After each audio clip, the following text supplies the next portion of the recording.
একজন আসামিকে পুলিশ নিয়ে যায় আর সেখানে আসামির পকেটে মোবাইল ফোন থাকে এবং সে মোবাইল ফোন দিয়ে ৪৫ মিনিট পর্যন্ত সে কথা বলে, তাহলে মানে তাকে যারা সিকিউরিটি যারা গার্ড দিচ্ছিলেন তারা কোথায় ছিলেন?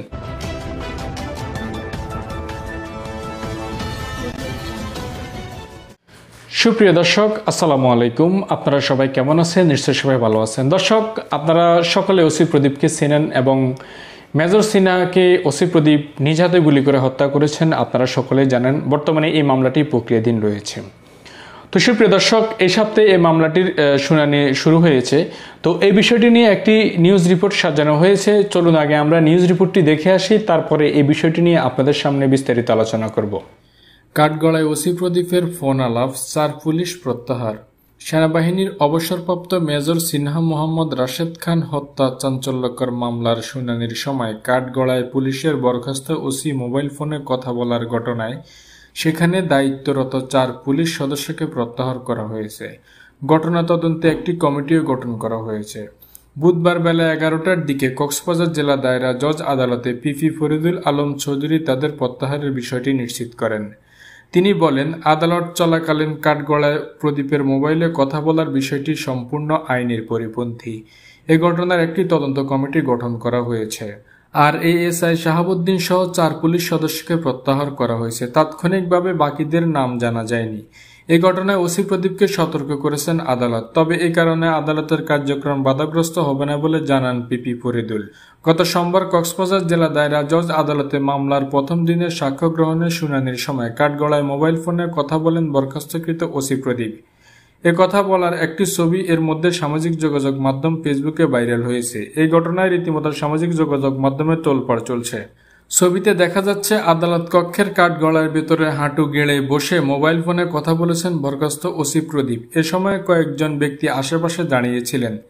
সূত্রে জানা গেছে, এ সময় দায়িত্বরত এক পুলিশ কনস্টেবল প্রদীপকে মোবাইল ফোনটি সরবরাহ করেছিলেন। নাম প্রকাশ না করা শর্তে একজন প্রত্যক্ষদর্শী জানান, মোবাইল ফোনে একের পর এক কলে আনুমানিক 30 থেকে 40 মিনিট কথা বলেছেন বরখাস্ত ওসি প্রদীপ। ওই দিন পরনে ছিল কালো ফালো শার্ট। তবে প্রদীপ কার সঙ্গে কি বিষয়ে কথা বলেছেন তা জানা যায়নি। এদিকে সাক্ষ্য গ্রহণের দ্বিতীয় দিন কারাগার থেকে আদালতে পৌঁছালে সাংবাদিকদের ছবি তুলতে দেখে তিনি বিরক্ত হন ওসি প্রদীপ। আমাকে নতুন করে চেনার দরকার নেই। মঙ্গলবার মামলার সাক্ষ্য গ্রহণের দ্বিতীয় দিন কক্সবাজার জেলা দায়রা জজ আদালত প্রাঙ্গণে সাংবাদিকদের উদ্দেশ্যে তিনি একথা বলেন।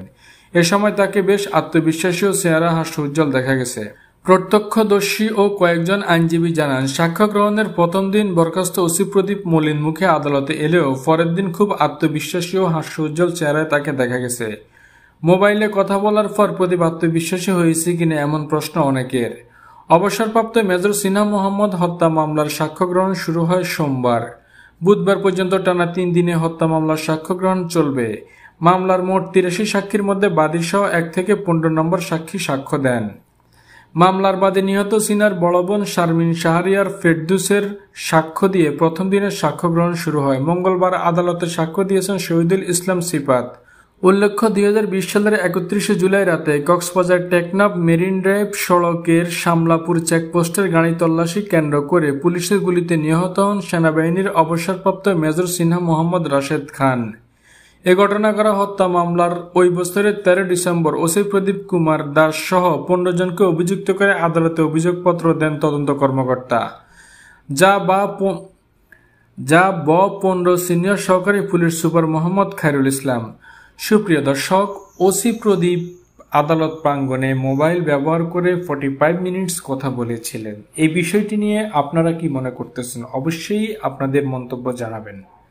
সুপ্রিয় দর্শক, আপনাদেরকে কিছু কথা আমি বলতে চাই যে আমরা কেমন দেশে বসবাস করি। আমাদের দেশের মধ্যে আদালত প্রাঙ্গণে একজন আসামি 45 মিনিট মানে সে ফোনে কথা বলে। এটা হচ্ছে আমাদের দেশের আইন, আমাদের দেশের মানে প্রশাসন। তো সুপ্রিয় দর্শক, আসলে কিছু কিছু ঘটনা আছে যেসব ঘটনাগুলো দেখলে অনেক সময় আসলে ধিক্কার চলে আসে। আমরা কোন দেশে বসবাস করতেছি? আমাদের দেশের এরকম অবস্থা কেন? প্রত্যেকটা জায়গায় কেন আমাদের দেশে এরকম স্বজনপ্রীতি, দুর্নীতি প্রত্যেকটা জায়গায় আমাদের দেশের মধ্যে।